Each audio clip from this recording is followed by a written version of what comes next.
नमस्कार दोस्तों, मैं दीपक छारा और बात करेंगे। आज हम +1 क्लास का मैथमेटिक्स हम कर रहे हैं। तो प्रिंसिपल ऑफ मैथमेटिकल इंडेक्शन जो है हमारा 4th चैप्टर है एनसीईआरटी की बुक में, तो उसके बारे में हम चर्चा करेंगे। तो प्रिंसिपल ऑफ मैथमेटिकल इंडेक्शन जो है ये एक टूल है हमारे पास। टूल का मतलब एक औजार है। और ये टूल क्या काम आता है? ये टूल काम आता है कोई भी हमारा फॉर्मूला है जहाँ पे सभी नेचुरल नंबर के लिए वो फॉर्मूला ट्रू है या नहीं है, या कोई भी मैथमेटिकल स्टेटमेंट है, तो वो मैथमेटिकल स्टेटमेंट क्या सभी नेचुरल नंबर के लिए ट्रू है या नहीं है, वो चेक करने के लिए। या इसको हम दूसरी भाषा में हम बात करें, जैसे अभी कोरोना काल चला हुआ है, एक बीमारी चली हुई है, लेकिन उसका अभी तक कोई भी वैक्सीन नहीं आया है। तो ये जो वैक्सीन है या इस बीमारी को जो सोल्व कर सकता है, जो हमारे वायरस को ख़त्म कर सकता है, तो ऐसा कोई फॉर्मूला नहीं आया है।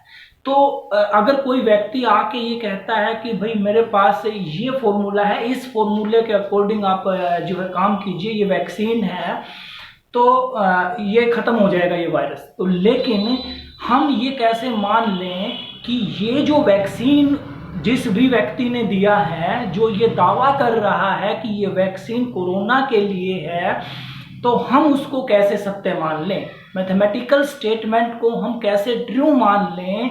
तो उसके लिए एक टूल है, एक औजार है हमारे पास, मैथमेटिकल इंडेक्शन, जो ये चेक करता है कि कोई भी मैथमेटिकल स्टेटमेंट ट्रू है या नहीं है। जैसे एक मैथमेटिकल स्टेटमेंट हम ले लेते हैं जिसको हम डिनोट करेंगे Pn से। मैथमेटिकल स्टेटमेंट ये है कि 1 + 2 + 3 + 4 + n, इन सभी नेचुरल नंबर का सम n × n+1/2 होता है। ये हमारे को एक तरह से ये वैक्सीन दे दिया कि ये वैक्सीन है भाई, आप इसको कीजिए अप्लाई।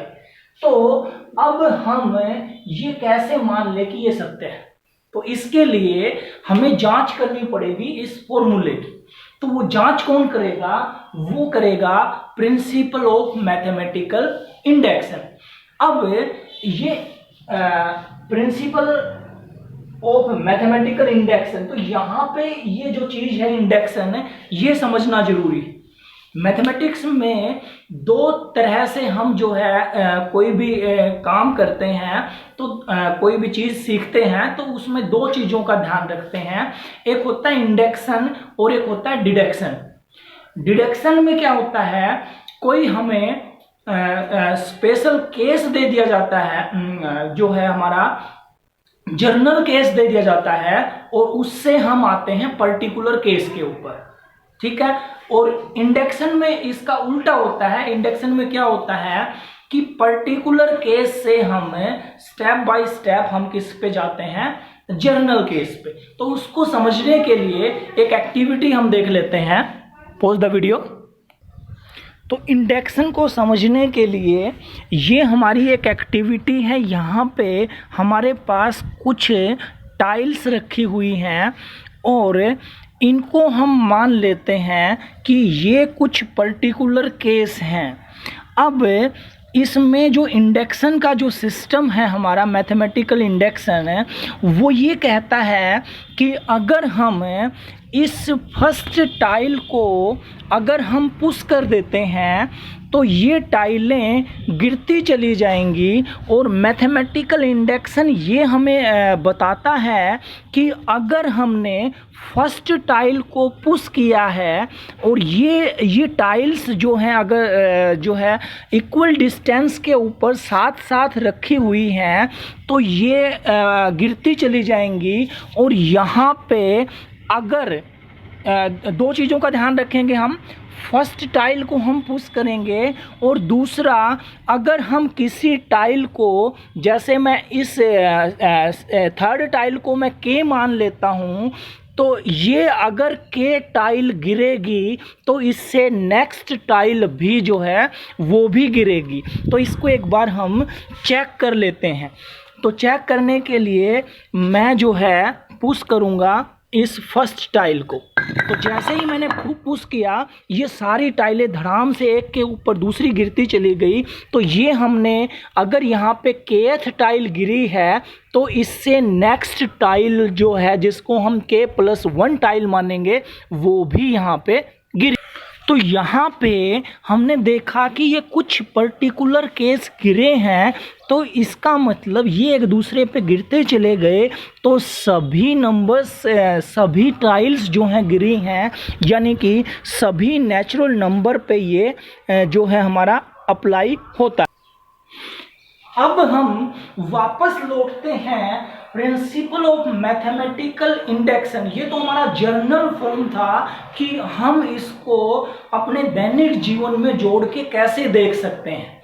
अब हम बात करते हैं मैथमेटिकल लैंग्वेज में प्रिंसिपल ऑफ मैथमेटिकल इंडेक्शन क्या है। तो प्रिंसिपल ऑफ मैथमेटिकल इंडेक्शन क्या है कि अगर कोई भी पीएन स्टेटमेंट है, हमारे पास कोई भी मैथमेटिकल स्टेटमेंट है, जैसे ये मैथमेटिकल स्टेटमेंट है, 1 से लेके और n तक नेचुरल नंबर है, 1 2 3 4 5 6 है, इन सभी का जोड़ बराबर होता है n × n+1/2। तो इसको हम, अगर हम इसको pn मान लेते हैं तो ये n नेचुरल नंबर्स का सम है।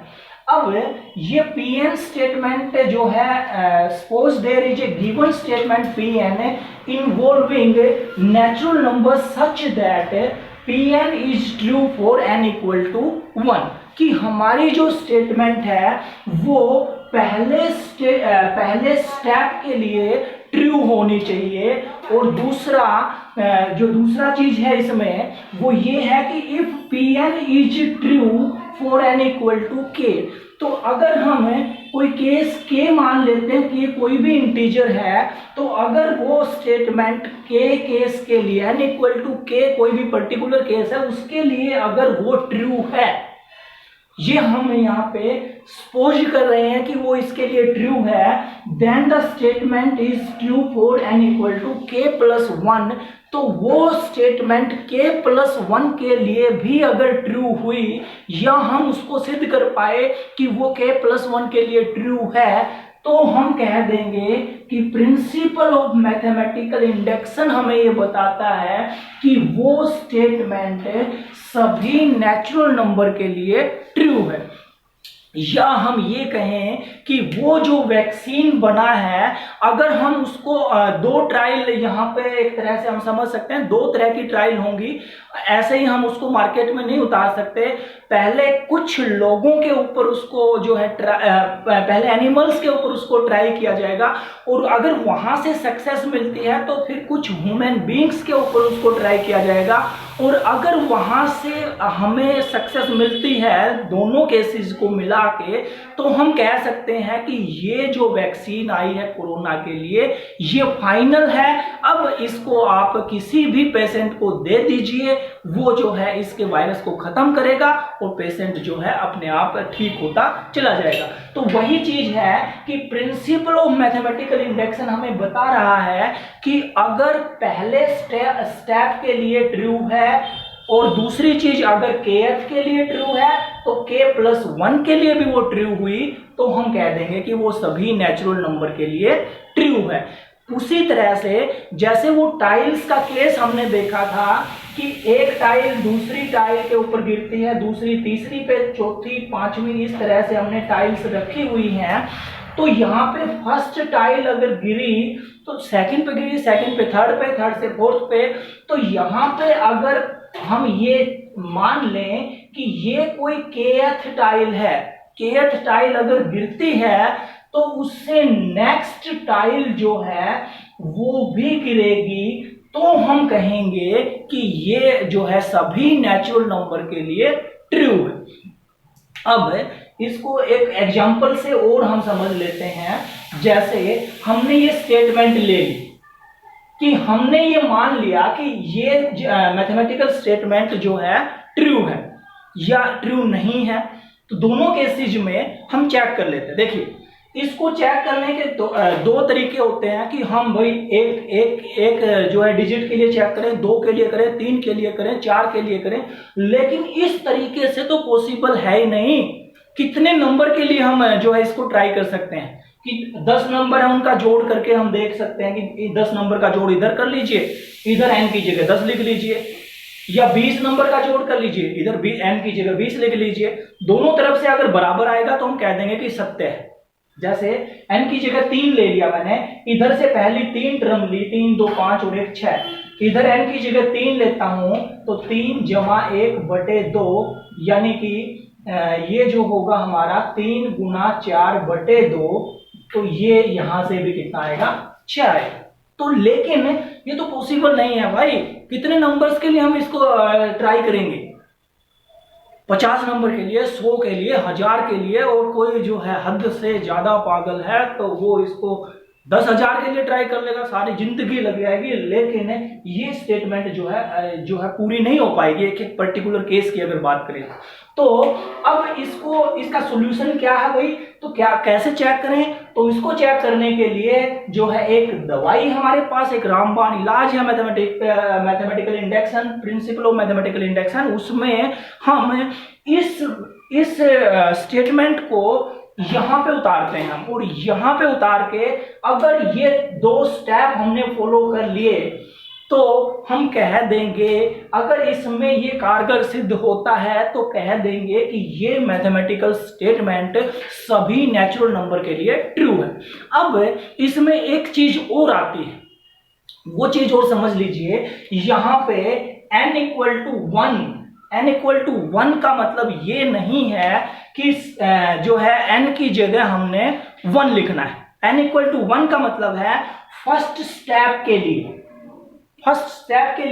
इसको समझ सकते हैं। जैसे अगर कोई स्टेटमेंट देके और ये कहे कि n is greater than equal to 4, और ये चेक कीजिए कि सभी नेचुरल नंबर के लिए ट्रू है, तो वहां पे हम n की जगह 1 नहीं लिखेंगे, वहां पे n की जगह हम क्या लिखेंगे, 4 लिखेंगे। ठीक है, यानी कि 4th टर्म तक हमने ये मान लिया कि ये हमारी फर्स्ट टर्म है। अब इसके स्टेप समझ लीजिए, इस एग्जांपल से हम समझ लेते हैं स्टेप।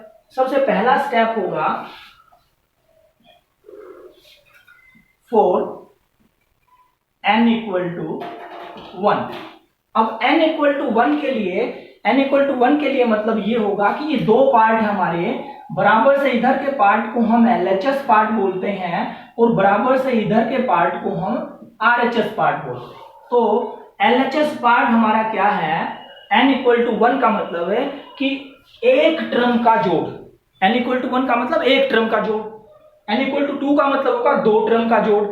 तो एक टर्म का जोड़ यानी कि पहली ही टर्म हमारी होगी n इक्वल टू 1। ठीक है, दूसरा RHS पार्ट देखिए इसका, तो RHS पार्ट में n की जगह हम 1 लिख देते हैं। लिख दीजिए 1 जमा 1 और बटे 2, तो ये हो गया 1 गुना 2 बटे 2, 2 से 2 कैंसिल, ये आ गया 1। तो यहां पे हम देखते हैं कि LHS पार्ट भी 1 के बराबर, RHS भी 1 के बराबर है। इसका मतलब therefore statement is true for n equal to 1। n equal to 1 के लिए तो हमने प्रूव कर लिया, यानी कि एक स्टेप तो हमारा हो गया कंप्लीट। अब दूसरे स्टेप पे हम आते हैं, तो दूसरे स्टेप में हमने लेट करना है, सपोज करना है, लेट या suppose Pn is true for n equal to k। हमने ये मान लिया कि ये जो स्टेटमेंट है ये n इक्वल टू k के लिए ट्रू है। या टाइल वाले केस में जैसे सोचें तो kth टर्म, अगर हमने फर्स्ट टाइल को गिरा दिया तो उसमें कहीं पे जाके एक kth टर्म वहां पे गिरेगी, ऐसा हमने मान लिया है। तो अगर ये टाइल अगर गिरती है तो n इक्वल टू के, n की जगह k लिख दीजिए, तो देखिए क्या बनेगी। इसका क्या मतलब हुआ, दैट इज, इस साइन को बोलते हैं दैट इज, यानी कि अगर ये चीज हमने मान ली है तो इससे इस स्टेटमेंट पे क्या इफेक्ट पड़ेगा, इस स्टेटमेंट पे ये इफेक्ट पड़ेगा कि 1 plus 2 plus 3 plus so on 2 plus यहां पे आ जाएगा k, n की जगह हमने k मान लिया। इधर क्या आएगा, इधर आएगा k इंटू के प्लस 1 और बाई में 2, यानी कि ये चीज हमने मान ली, लेट कर लिया कि ये सत्य है, ट्रू है।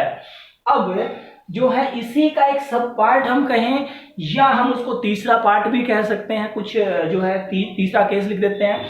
अब हमने प्रूव करना पड़ेगा, थर्ड पार्ट अगर मैं कहूं तो हम लिखेंगे now we shall prove that, we shall prove that result is true for n equal to k plus 1। k plus 1 के लिए हमने इसको ट्रू करना पड़ेगा, या हम कहें n की जगह k plus 1 लिख दीजिए। देखिए क्या बनेगा, 1 plus 2 plus 3 plus 4 and plus k plus 1, और इधर भी k प्लस 1 लिख दीजिए, तो k plus 1 plus 1 k plus 2 कह सकते हैं इसको, और बाई में 2, यानी कि ये चीज अब हमें सत्य सिद्ध करनी होगी। ये अगर हम प्रूव कर पाए कि ये ट्रू है तो हम कह देंगे कि प्रिंसिपल ऑफ मैथमेटिकल इंडक्शन हमें ये बताता है कि ये स्टेटमेंट, मैथमेटिकल स्टेटमेंट सभी नेचुरल नंबर के लिए ट्रू है। तो इसका एलएचएस पार्ट ले लेते हैं, उसको सोल्व करेंगे, और आरएचएस पार्ट के अगर इक्वल आ गया तो ये n इक्वल टू के प्लस 1 के लिए ट्रू हो जाएगी। तो मैं यहां पे लिख लेता हूं इसको, यहां पे जो है इधर कर लेते हैं इसको।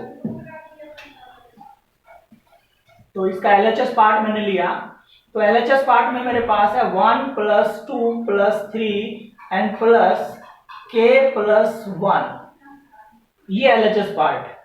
अब ये देखिए पहली टर्म 1 है, दूसरी 2 है, तीसरी 3 है, एक एक बढ़ती जा रही है। तो ये k प्लस 1 टर्म है, तो इससे पहली टर्म क्या होगी, वो टर्म होगी k। लास्ट वाले k प्लस 1 है तो उससे पहले इससे एक कम होगी, और एक कम होगी तो उसका नाम क्या होगा, k होगा। अब यहां पे हमने ये सोचना है भाई कि 1 से लेके और k तक की संख्याओं का जोड़ कितना है। ये जो है सभी क्वेश्चन में ये पार्ट आएगा जो हमने लेट किया है वहां से। n इक्वल टू k में हमने क्या किया, देखिए हमने ये किया है कि ये संख्याओं का जोड़ किसके इक्वल है, k इंटू के प्लस 1 बाई 2 के इक्वल है। तो इन सभी संख्याओं की जगह हम क्या लिखेंगे, k इंटू के प्लस 1 और बाई में 2, इनकी जगह। तो ये स्टेप सभी समूह में ध्यान देना, यहाँ पे सभी समूह में हमारे सेम रहेंगे, और यहाँ पे जो लास्ट वाली टर्म है k प्लस 1, उससे पहली टर्म तक सभी का जो है सभी टर्म्स का जोड़ सेकंड पार्ट से आएगा, प्लस यहां तक का तो हमने सेकंड से लिख लिया, और ये प्लस में ये और है k प्लस 1 बाई 1। अब इसको सोल्व करना है, कुछ नहीं है, बिल्कुल आसान है। किसी भी जो है जो मैथमेटिक्स के स्टूडेंट हैं आप, तो इसको तो आसानी से सोल्व कर सकते हैं। कर लीजिए k प्लस 1, देखिए यहाँ पे दोनों टर्मों में कॉमन है, कॉमन निकाल दीजिए, तो यहाँ पे बचेगा k बाई 2 और यहाँ पे बचेगा 1। एलसीएम ले लेते हैं, एलसीएम लेंगे तो क्या बनेगा हमारे पास, ये 2 और ये होगा k प्लस 2, तो k प्लस 1 इंटू के प्लस 2 और बाई में 2। तो ये हमारे पास आता है भाई कि ये चीज एलएचएस पार्ट हम लेके चले थे, ये तो आरएचएस के इक्वल आ गया, इक्वल टू आरएचएस। तो यहां पे आरएचएस के इक्वल अगर आता है तो हम यहां पे लिखेंगे therefore result is true for n equal to k plus 1 and by PMI। Principle of mathematical induction हमें ये बताता है कि Pn is true for all n belongs to n। सभी नेचुरल नंबर के लिए ये रिजल्ट जो है ट्रू है। तो इस तरह से ये स्टेप के माध्यम से हम किसी भी मैथमेटिकल स्टेटमेंट को चेक कर सकते हैं कि वो जो है सभी नेचुरल नंबर के लिए ट्रू है या नहीं है। यानी कि ये एक टूल था जिसका यूज मैथमेटिक्स में कुछ पर्टिकुलर केसेस से लेके और एक जर्नल सॉल्यूशन हम कहें वो हम एस्टेब्लिश करते हैं। यहाँ पे जो फॉर्मूला है वो हमने चेक करना है कि ये फॉर्मूला जो है वो हमारा कारगर है सभी नेचुरल नंबर के लिए या नहीं है। तो इसमें 3 स्टेप हमने लिए हैं या मेनली 2 ही स्टेप हैं। पहला स्टेप, क्या वो n इक्वल टू 1 के लिए ट्रू है। सभी समूह में हमने यही इसी तरह से करना है। ये जो लाइनें लिखी हैं ये हमने ऐसे ही लिखनी होती हैं कि n इक्वल टू 1 के लिए, n इक्वल टू 1 का मतलब ये है कि फर्स्ट स्टेप के लिए ट्रू है कि नहीं है। फिर हमने लेट करना होता है कि n इक्वल टू k के लिए वो स्टेटमेंट ट्रू है। लेट करना है कि ट्रू है, yes it is true for n equal to k।